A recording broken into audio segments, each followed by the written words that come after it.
नमस्कार बेटा। जैसा कि आपको पता है कि हमने स्टार्ट किया है क्लास 10th का चैप्टर फर्स्ट, जिसकी इंट्रोडक्शन की वीडियो हिंदी मीडियम की मैं आप लोगों को शेयर कर चुकी हूँ। मेरे यूट्यूब चैनल पर जाके आप चेक कर सकते हो। आज हम करेंगे एक्सरसाइज 1.1। ठीक है। जो 1.1 में बेसिक चीज़ें यूज होंगी वो होगी अभाज्य संख्या, भाज्य संख्या, एक थ्योरम यूज होगी अंकगणित की आधारभूत प्रमेय। ठीक है। और यूज होगा एलसीएम, एचसीएफ, ये चीज़ें यूज होंगी। इसके सिवा और कोई भी चीज़ इस एक्सरसाइज के अंदर यूज नहीं होगी। दूसरी चीज़, इस एक्सरसाइज में से जो भी इंपॉर्टेंट क्वेश्चन होंगे वो भी मैं आप लोगों को बता दूंगी। 101% ये नहीं होता कि सेम क्वेश्चन आएगा, उसके नंबर्स कुछ चेंज होकर आ सकता है, उसकी थोड़ा बहुत उस क्वेश्चन को चेंज करके वो दे सकते हैं। अदरवाइज अभी तक जितना हम लोगों ने देखा है तो हम उस आइडिया दे देते हैं आप लोगों को कि ये क्वेश्चंस आ जाते हैं यहाँ से।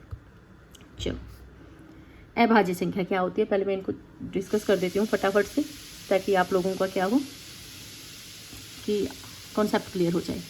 अभाज्य संख्या क्या होती है? अभाज्य संख्या होती है जो सिर्फ खुद से भाग होती है, जो सिर्फ खुद से भाग होती है, जो सिर्फ खुद से भाग होती है। तो अभाज्य संख्या कौन सी होती है? जो सिर्फ खुद से भाग होती है। अलग अलग टीचर बेटा इसकी अलग अलग डेफिनेशन देते हैं, बट ये डेफिनेशन मुझे सबसे इजी लगती है, इसी करके मैं हमेशा यही डेफिनेशन बताती हूँ। जैसे मैं एग्जांपल देती हूँ, मैंने नंबर लिया 1 2 3 4 5 6 7 8, मैंने इतने से नंबर लिए। मैं चेक करके देखती हूँ। 1 को तो बिल्कुल ही अभाज्य के अंदर छोड़ ही दो चेक करने के लिए, मैं बताऊँगी क्यों। जैसे मैंने 2 नंबर लिया, मैं चेक करती हूँ ये अभाज्य है कि नहीं है, और अभाज्य है कि नहीं इसकी चेक कैसे करेंगे, देखते हैं कि ये डेफिनेशन इस पर लग रही है कि नहीं। वो संख्या जो सिर्फ खुद से भाग होती है, इसको कौन कौन से नंबर भाग कर सकते हैं? 2 भाग कर रहा है, और कोई नंबर भाग कर पा रहा है? नहीं कर पा रहा। अब कहोगे 1 तो कर पा रहा है मैम, तभी मैंने कहा 1 तो छोड़ दो, 1 तो हर एक को कर रहा है, इसी करके 1 को छोड़ दो। तो इसी करके मैंने क्या कहा 2। तो इस नंबर को चेक कर रहे हैं हम, तो इसको सिर्फ ये खुद ही तो डिवाइड कर पा रहा है, भाग कर पा रहा है, और कोई तो नहीं कर पा रहा, तो ये अभाज्य संख्या है। 3 को चेक करो, 3 को 2 भाग करता है? नहीं करता। 3 भाग करता है? 3 भाग करता है, तो ये भी अभाज्य है। 4 को चेक करो, 4 को तो 2 भी भाग कर रहा है, 2 2 4 होता है, और 4 भी भाग कर रहा है। तो मैंने तो कहा था कि उस नंबर को सिर्फ खुद से ही भाग हो, ये तो इससे भी भाग हो रहा है, इसका मतलब क्या है? ये अभाज्य नहीं है। समझ आ गई? ऐसे इसको चेक करोगे, इसको चेक करोगे, इसको चेक करोगे, तो तुम्हें अभाज्य संख्याएं पता चलेंगी कौन सी हैं। 2 3 है, 4 है नहीं, 5 होगा, 6 नहीं है बेटा, 7 होगा, ऐसे ही चेक कर सकते हो। ये होती हैं अभाज्य संख्याएं जो खुद से डिवाइड होती हैं। और एक छोटा सा क्वेश्चन आ जाता है एक नंबर में कई बार, सबसे छोटी अभाज्य संख्या क्या है? तो सबसे छोटी अभाज्य संख्या क्या है? 2 है। भाज्य संख्या क्या होती हैं? इनको छोड़ के सारी भाज्य संख्या में आएंगी, जैसे कि 4 हो गया, 6 था, आगे 8 हो गया, आगे 9 हो गया, 10 हो गया, ऐसे। क्यों? क्योंकि वो इसमें तो था सिर्फ खुद से भागो, इनको कोई और नंबर भी भाग कर सकता है। ठीक है, ये होती है अभाज्य संख्या, सॉरी भाज्य संख्या। इतना क्लियर हुआ? अब आगे था हमारी अंकगणित की आधारभूत प्रमेय। ये क्या होती है? अंकगणित की आधारभूत प्रमेय क्या होती है?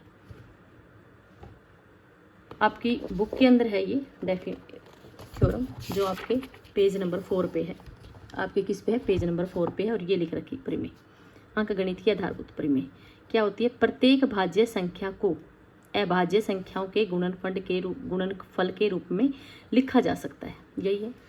मैं एक बार खुद से आपको पहले लिख देती हूँ, फिर इस प्रमेय को आपको समझाऊंगी, और ये प्रमेय आपको अपने आप ही याद भी हो जाएगी। ठीक है, तो देखो क्या है। मैंने कोई भी भाज्य नंबर लिया, कोई भी भाज्य नंबर ले लो, इनमें से मैंने 6 ले लिया। 6 के गुणनखंड करो, 2 और 3 होने के, तो इसके गुणनखंड 1 और 6 भी हो सकते थे, बट मेरे को सिर्फ इसके टुकड़े करने हैं अभाज्य में। 2 भी अभाज्य है, यहाँ पे चेक कर सकते हो, 3 भी अभाज्य है, ये वाले टुकड़े नहीं करने। क्लियर? तो ये क्या नंबर था आपका? भाज्य था। और ये दोनों नंबर क्या हैं आपके? ये दोनों नंबर हैं अभाज्य। क्लियर? तो यहाँ से देखो, भाज्य नंबर को मैं किस में लिख पा रही हूँ? अभाज्य के टुकड़े में लिख पा रही हूँ, गुणनखंड में लिख पा रही हूँ, और चाहूँ तो इनका क्रम भी चेंज कर सकती हूँ, तब भी कोई फर्क नहीं पड़ेगा। ठीक है? तो 6 को मैं अभाज्य संख्याओं के गुणनखंड में लिख पा रही हूँ। क्या इस 6 को किसी और में भी लिख पा रही हूँ? लिखती हूँ, बट वो अभाज्य तो नहीं होते, 6 भी अभाज्य नहीं है। ठीक है? तो और इसको और छोड़ के, 2 और 3 को छोड़ के और किसी में जो अभाज्य हो नहीं लिख पाऊंगी। तो 6 को मैं अद्वितीय रूप से लिख पा रही हूँ अभाज्य गुणनखंड में, चाहे उनका मैं क्रम चेंज करूँ। यही आपकी अंकगणित की आधारभूत प्रमेय कहती है। देखो जरा क्या कहती है। प्रत्येक भाज्य संख्या को, देखो, प्रत्येक भाज्य संख्या को अभाज्य संख्याओं के गुणनफल के रूप में व्यक्त किया जा सकता है, और यह जो गुणनफल है, यह गुणनखंड है, वो क्रम चेंज बेशक हो जाए, अद्वितीय ही रहेगा। मतलब कि और कोई तरीका नहीं है लिखने का। समझ में आ गई? ये होती है अंकगणित की आधारभूत प्रमेय। क्लियर? उसके बाद हम बात करते हैं एलसीएम की और एचसीएफ की। एलसीएम और एचसीएफ छोटी क्लासों में भी किया जाता था, तो ये सभी बच्चों को आता भी होगा एलसीएम और एचसीएफ निकालना, जो इस तरीके से हम लोग करते थे एलसीएम और एचसीएफ। ठीक है? लेकिन इस चैप्टर के अंदर और पहली एक्सरसाइज के अंदर हमें एलसीएम और एचसीएफ एक अलग विधि से निकालना है, और उस विधि का नाम है अभाज्य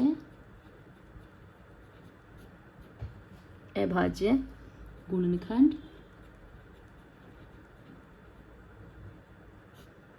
विधि। इस विधि से करना है। अब ये विधि क्या है? अभाज्य गुणनखंड विधि क्या है?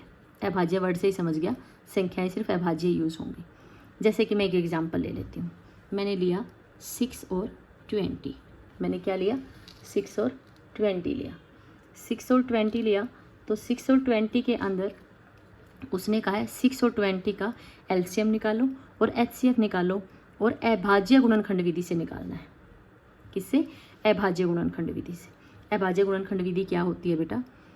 देखो, मैंने यहाँ पे लिया 6 के टुकड़े करे, 2 पे गया 3, फिर 3 पे गया 1। ठीक है? मैंने 20 लिया। ये तो अगर मैं इसके टुकड़े जो हैं, 6 के जो टुकड़े बने वो 2 × 3 बने, अभाज्य ही बने दोनों ही। ये देखो अभाज्य ही हैं दोनों नंबर। अब 20 को लो, 20 को हम 2 पे चलाएंगे 10। हम यहाँ इसमें 4 पे भी चला सकते थे, तो 4 तो हमारा अभाज्य नहीं था ना, 4 तो हमारा भाज्य था। इस करके इसको हमने अभाज्य गुणनखंड विधि से करना है, तो सिर्फ अभाज्य नंबर ही लेने हैं। अब आपको होगी कि अभाज्य नंबर हमें कैसे याद रहेंगे? अभाज्य नंबर्स को याद करने की जरूरत नहीं। सबसे छोटा छोटा जो नंबर है उस पर चलाने की कोशिश करो, अपने आप ही आंसर निकलता चला जाएगा। फिर 2 पे चलाओ 5, फिर 5 पे 1, तो इसके टुकड़े कितने बने? 20 के 2 × 2 × 5, यही बने। ठीक है? अब हम इससे पहले की क्लासों में क्या करते थे? मैं पहले की क्लास को डिस्कस कर रही हूँ। क्या करते थे? जब एचसीएफ निकालते थे, वो कैसे निकालते थे? जो दोनों में कॉमन होता है उसको हम लिख लेते थे। और एलसीएम कैसे निकालते थे? एलसीएम निकालते थे, जो दोनों में कॉमन होता है वो एक बार लिखते थे, और जो बाकी बच गया उसको सारे को लिखा जाता था। यही आंसर होता था। करके देख लेना जो होगा 10, 60, ऐसे निकालते थे। बट अब जो है हमारा जो अभाज्य गुणनखंड विधि है, उसको बेसिकली लिखने का एक तरीका है। उसको कैसे लिखना है? जैसे यहाँ पे मैं करके दिखाती हूँ।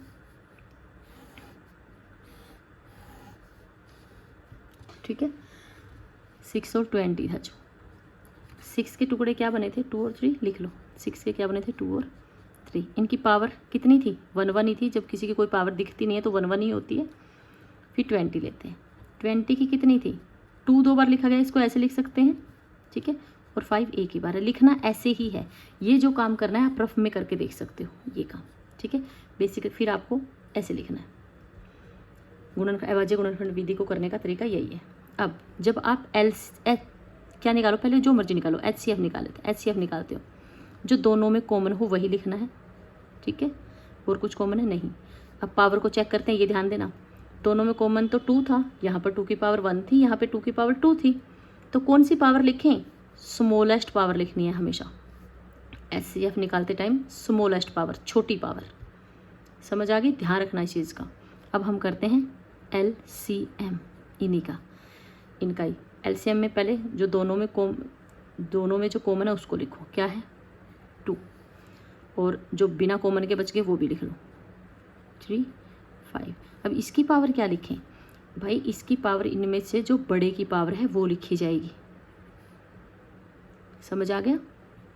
तो कितना हो गया 4 इंटू 3 इंटू 5, कितना हो गया ये, पावर हटा ऐसे 1 1 लिखने की ज़रूरत नहीं है, ये आंसर आया। तो ये मेथड है आपका। क्लियर? एक क्वेश्चन और करके दिखा देती हूँ बेटा, अगर ऐसा लग रहा है कि नहीं थोड़ा सा एक क्वेश्चन और कर दो मैम। चलो कोई छोटा ही नंबर लेती हूँ जिससे आप लोगों का बिल्कुल क्लियर हो जाए। मैंने नंबर लिया,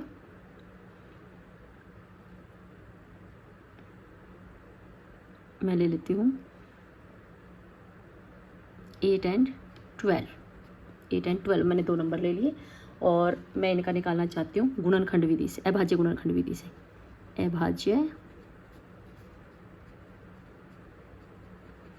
गुणनखंड विधि, अभाज्य गुणनखंड विधि से मैं इनका क्या निकालना चाहती हूँ, एलसीएम और एचसीएफ, यही निकालना चाह रही हूँ। मैंने कहा है अभाज्य गुणनखंड विधि से करने के लिए इनका जो ऐसे आपको ब्रेक करके देखना है इसको, तो आप रफ में करके देख लो।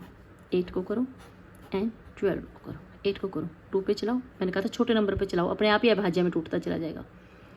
कितना आया 4, फिर 2 पे चलाओ 2 1 पे, ठीक है। ऐसे 12 को करो 2 पे चलाओ 6, 2 पे चलाओ 3 पे 1। तो अगर ध्यान से देखो तो 8 के टुकड़े कितने बने, 2 इंटू 2 इंटू 2 यही बने। अब मैंने कहा था कि 1 2 3 है तो 2 की पावर 3 लिख सकते हो, इसको आराम से लिखा जा सकता है। ऐसे ही 12 है, 12 को क्या लिख सकते हो 2 इंटू 3 है, तो इनको क्या लिख सकते हो 2 की पावर 2 और 3 लिख सकते हो, क्योंकि हमें ये मेथड चाहिए। ठीक है, तो ये सारा आप रफ में करके देखोगे। आप यहाँ पे जो आपका पेपर में पेज होगा उस पर लिखोगे 18 और 8 के और 12 के, 8 के टुकड़े क्या बने आपके 2 टू पावर 3 और 12 के टुकड़े या गुणनखंड क्या बने 2 की पावर 2 इंटू 3। क्लियर? ये क्वेश्चन है आपका। अब एचसीएफ निकालते हैं। एचसीएफ निकालने के लिए हम क्या करते हैं, जो दोनों में कॉमन हो, सिर्फ 2 ही है कॉमन, पहले कॉमन चेक करेगा और फिर उसकी पावर चेक करेंगे।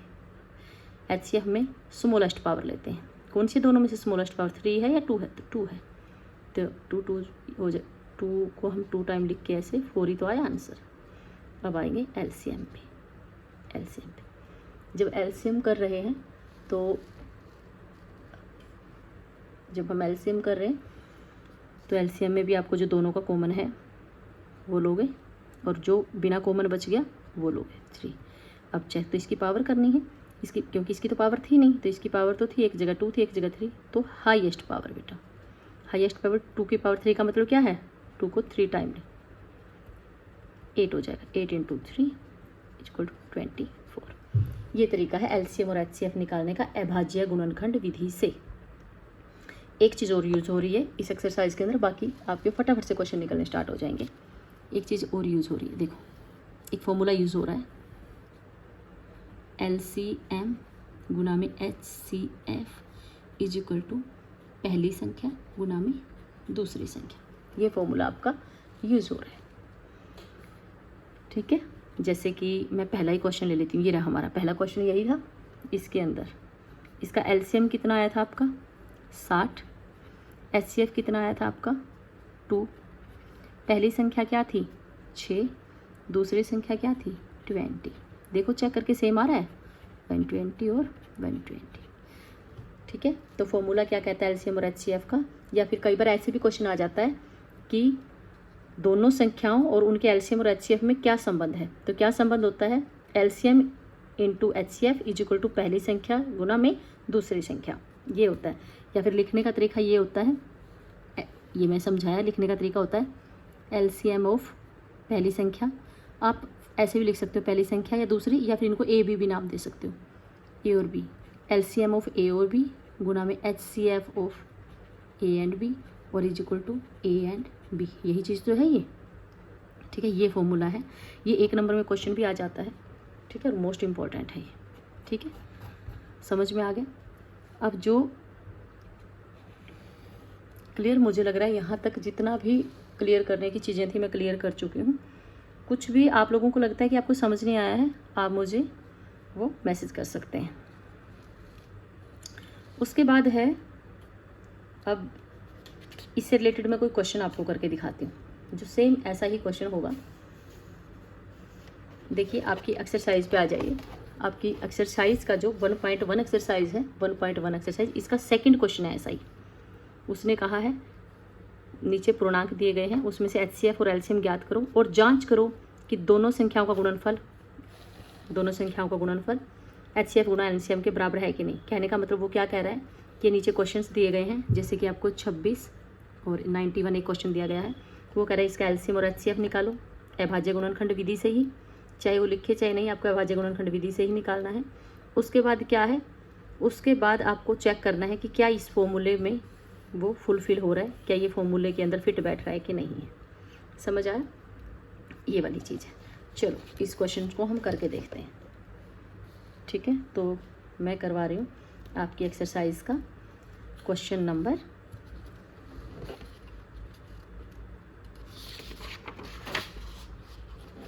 आपकी एक्सरसाइज का है, जो एक्सरसाइज का 1.1 का क्वेश्चन नंबर हम सेकंड कर रहे हैं, उसका हम फर्स्ट पार्ट कर रहे हैं। फर्स्ट पार्ट क्या है इसका? 26 और 91 ये वाला क्वेश्चन है। ठीक है, तो मुझे इसके सबसे पहले क्या करने हैं, इसको हम अभाज्य गुणनखंड विधि से ही करेंगे इस क्वेश्चन को। चलो हम इसको चेक करते हैं। तो मैंने कहा था कि इनके रफ में आप लोग ऐसे वो करके देख लेना, इसको ब्रेक करके देख लेना। 26 को 2 पे जा रहा है 13, फिर 13 पे जा रहा है 1। ठीक है, तो इसके 13 के क्या गुणनखंड हुए? 2 एंड 13 अपने आप ही अभाज्य में ही आ रहे। ठीक है, सॉरी यहाँ पे 26। क्लियर? उसके बाद था आपका 91 को भी ब्रेक करो।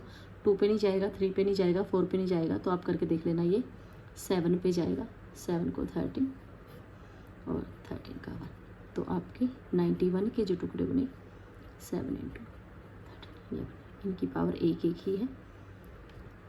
ठीक है, ये आपको रफ में करके देखना है। जब आपका क्वेश्चन होगा ऐसा अभाज्य गुणनखंड विधि से, तो डायरेक्ट लिखना है।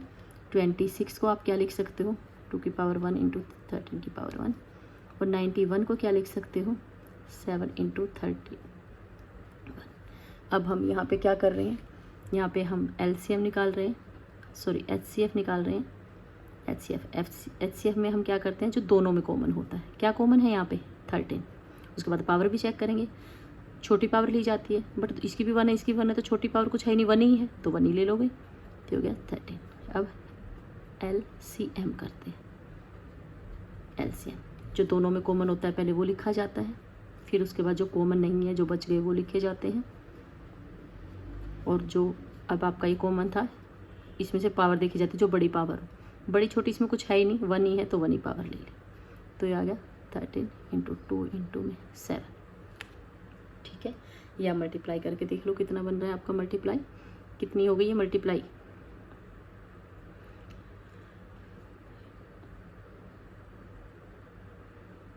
ये हो गई आपकी 26 × में 7। यही हुआ। पर क्रॉस चेक कर लेते हैं, कहीं पे कुछ गड़बड़ तो नहीं थी क्वेश्चन में। 23। ठीक है, करो इसकी मल्टीप्लाई। कितना हुआ? ये हुआ, यही होगा। ठीक है, ये हो गया। आपने एलसीएम भी निकाल दिया, एचसीएफ भी निकाल दिया। किससे निकाला? अभाज्य गुणनखंड विधि से। अब उसने कहा था ये फॉर्मूला चेक करो। चलो फॉर्मूला क्या है? एलसीएम गुना में एचसीएफ और पहला नंबर है आपका और गुना में दूसरा नंबर है। यही आपका फॉर्मूला। चेक करते हैं, पहले ये साइड से देखते हैं इसका आंसर क्या रहा है। एलसीएम कितना था हमारा? 182। एचसीएफ कितना था हमारा? यही था। मल्टीप्लाई करके देख लो कितना है। आप मल्टीप्लाई करके देख लेना बेटा, इसकी मल्टीप्लाई कितनी आती है। जैसे मर्जी करो मल्टीप्लाई इसकी, छोटे नंबर के तरीके से करो वैसे कर लो। ठीक है, ऐसे गड़बड़ नहीं करनी है, तरीका कोई भी यूज़ करना। यही आई, ये तो साइड हमारी ये आई। इस साइड को चेक करो, यहाँ कितना नंबर है हमारा 26 एंड 91। मल्टीप्लाई करके देखो, 26 के साथ 91 की 26,